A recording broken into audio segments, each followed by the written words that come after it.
यो सबैभन्दा ठुलो कोसँग लप परेको भन्दाखेरि 33 कोटी देवी देवतासँग राधे राधे भन्नुहोस्। त्यस पश्चात अचम्मै डेभलप परेको चाहिँ कोसँग भन्दाखेरि पितृहरूसँग राधे राधे। ल हेर्नुहोस्, छोड्नै नसक्ने कहिले पनि नै। त्यस पश्चात गएर लभली लभली माताहरूसँग लप परेको राधे राधे भन्नुहोस्।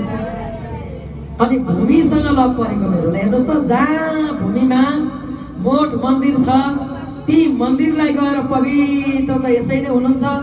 त्यहाँबाट पनि धेरैभन्दा धेरै पवित्र हामीले जन्मेदेखिबाट मर्ने बेलासम्म कस्ता कर्म गर्नु पर्दो रहेछ त भनेर त्यहाँ गएर मेरो माता भगवती आमा दक्षिणकाली शरीरमा विराजमान भएर मुख र बिन्दामा सरस्वती आमा बसेर सारा संसारलाई तथ्य र सत्य संसारको कान कानमा हामीले गर्नुपर्ने कर्म त यो पो रहेछ त।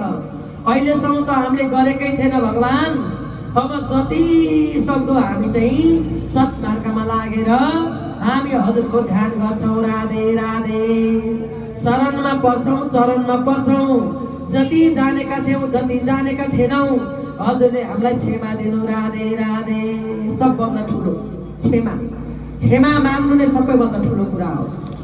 सधैँभरि नै जसलाई पनि जय होस्, कल्याण होस्, मङ्गल होस्, शुभ होस्, लाभ होस्, जय श्री राधे राधे। सबैभन्दा हामीले सबभन्दा ठुलो क्षमा माग्नु भगवानसँग।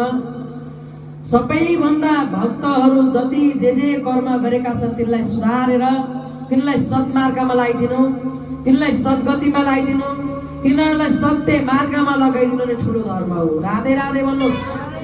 गोविन्द भगवानको सधैँभरि नै भगवानको साथमा सनगति भएर चाहिँ अगाडि लागेर हे भगवान हजुरले हामीलाई चिन्नु भएको छ तर हामीले चिनेको छैनौँ प्रभु। हजुरको चरणमा शरणमा सधैँभरि नै मन लगाइदिनुहोस् राधे राधे। यो संसारमा केही लान पाइँदैन। लानी भनेको एउटा ईश्वरको नाम, परमात्माको नाम जति जप्न सक्यो त्यही मात्रै बोकेर जान पाइन्छ। यहाँ रिसको पनि पोको छैन, खुसीको पनि पोको छैन। कुनै पनि रिसको र खुसीको पोको काहीँ पनि भेटेको छैन। छ भने मलाई देखाउनु होला राधे राधे। देख्नु भएको छ अहिलेसम्म? मलाई त खुसी भई भनेर यत्रो पोको बोकेर काहीँ हिँड्नु भएको छ खुसीको। अनि गएर दुःखको पनि पोको छैन, सुखको पनि पोको छैन। कुनै पनि पोका छन् त भगवान परमात्माको नदेख्ने अन्तर आत्मामा परमात्माको चाहिँ सम्पूर्ण अदिच्य शक्ति भगवानले दिनुभएको ज्ञान छ। परमात्मालाई कसैले पनि काहीँ नदेखिने भनेको के हो त भन्दाखेरि विद्वानको पोको। राधे राधे भन्नुहोस्। विद्वानको पोको चाहिँ कहिले पनि जज गर्न मिल्दैन। जज गर्न नमिल्ने भनेको ज्ञान र विज्ञानको पोको। कतिसम्मको ज्ञान छ कतिसम्मको विज्ञान छ भन्ने कुरा कसैलाई पनि जज गर्न मिल्दैन। राधे राधे।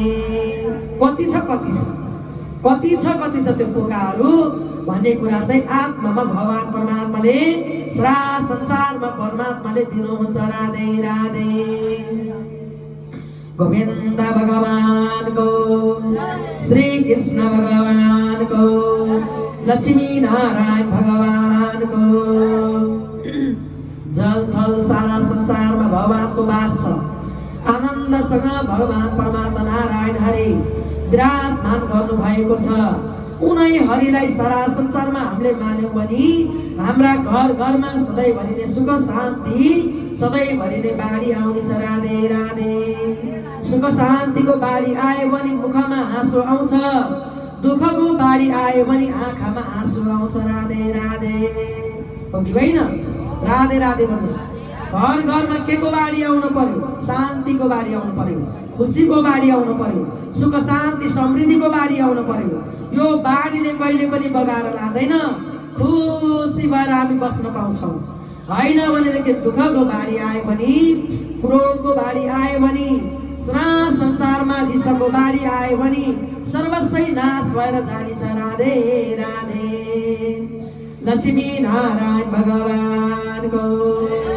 त्यही कारणले यो सारा संसारलाई नाश गर्ने, रिसलाई नाश गर्ने, क्रोधलाई नाश गर्ने, नराम्रोलाई नाश गर्ने, बाणी प्रेत भनेको कुरा कस्तो आउन पर्यो भन्दाखेरि दुःखको होइन सुखको, आँसुको होइन हाँसोको। हाँसेर हिँड्न पर्यो, सारा संसारमा खुसी देख्न पर्यो, सबैको राम्रो सोच्नु पर्यो, सबैको राम्रो त आफ्नो पनि राम्रो। श्री सत्यनारायण भगवानको सबैको जय जयकार र धन्यवाद जहिले पनि दिनु पर्यो। राधे राधे।